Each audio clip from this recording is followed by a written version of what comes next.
If I were to try to apply this lash straight up and down, it would poke into my waterline. But if I just go whoop and I angle it correctly, look at that. Nothing's gonna poke me. 9 times out of 10, if your lashes are bothering you, it's because you got a lash in there or you got the glue in there.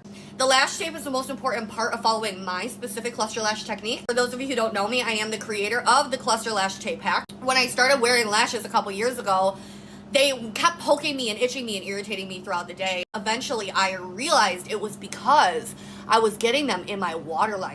And so I was like, okay, how do I prevent that from happening? Like, I can't see my waterline. It's breathable. You don't even need scissors. You can just rip it like this. And we use this lash tape to make our waterline visible. You close your eye and you get the bottom of the tape really close to the base of your lid, but it's not touching your eyelashes. It's only touching your skin. See that? So you can see where it made contact. And now you just lift it up and tape it to your eyebrow. That's literally it. It will not rip out your eyebrow hairs. It's a very, very sensitive, breathable tape. And you don't have to tape up your eye super crazy high and uncomfortable. You just have to tape it up enough so that you can visualize that waterline. This pink strip right here, that's what I'm referring to when I say your waterline. That's what your lashes grow out of. And that is what I learned. It's the cause of all misery when it comes to cluster lashes is the waterline. Your eye will not dry out because every time you blink, your eye rolls in the back of your head and it distributes your tears. I like to call it a reptile blink. Every time you reptile blink, your eyeball distributes the tears over your eye so your eye will not dry out. This is my favorite viral gray waterproof bond and seal repackaged into a new kit. And I'm going to take this gray bond and I'm going to apply it from root to tip all over. Oh, this apparently is very controversial. I get a lot of hate comments about this. Guys, this is what I'm teaching you to do. If you apply your bond from root to tip, not only is this going to make your lashes stay on for an entire week, but it's also going to ensure that they stay looking perfect because they don't have any room to twist and turn if they are adhered from root to tip. And you're going to let it sit for a few seconds to get tacky. We are going to take the applicator that comes inside the kit. We're going to dip it into a cup of water. It does not matter what the temperature is. The reason we dip our applicator into a cup of water is so that the fake lash doesn't try to stick to the applicator. I don't want you to grab your lash from the tip. A lot of people make that mistake. You can actually rip your lash in half doing that.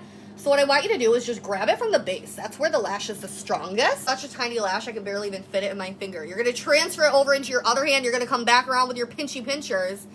And you're going to grab it by the tip like this, and you're going to apply it holding it by the tip like this. You cannot just apply all of your lashes straight up and down because your lashes don't all grow straight up and down. The outer corner angles this way. Towards the inner corner, you have to shift the angle of that lash. See that? Not only is that going to make it look better, but it's going to make sure it doesn't poke you. Because if I applied this outer corner lash straight up and down, it would poke right into that waterline. But if I just go whoop and I angle it correctly, look at that. Nothing's going to poke me. Instead of breaking my arm like this, I like to just tilt my head. We're going to reptile blink. We're going to tilt our head to get that angle. I'm also not applying it down here like this. Like, I'm going to move in a couple of lashes. That's going to help my lashes look lifted. Whereas if I put it all the way down here, it would look droopy. Okay, so we're going to come in a couple of lashes and we're going to take the size 10 and we're just going to plop it right down. And then I like to just give the lash a tap. And I'm going to apply this lash side by side with no overlap. I don't overlap my lashes. It actually makes it easier for your lashes to fall off when you overlap them. I don't recommend overlapping them.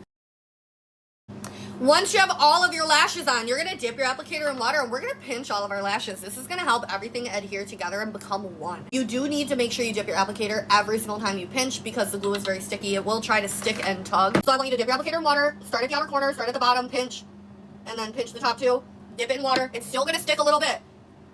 Come in a little farther, pinch. It is sticking a little bit and it does hurt a little bit. It's part of the game. You have to pinch. Dip your applicator in water, come all the way into the middle, pinch, pinch. Dip your applicator in water, come into the inner corner, pinch. We're going to take the seal side and we're just going to do a little tappity tap tap tap, nothing crazy. I don't want you to overdo the seal. So once we seal, I want you to follow that entire pinching routine again. We're going to take a Q-tip. We are going to dip a Q-tip in water so that it's not fuzzy and we're going to tap tap tap that waterline. This is going to get any residual bond or seal that you can't see off your waterline to make sure it doesn't dry in there and hurt, itch, or irritate you later. Reptile blink, lash reveal, lash reveal.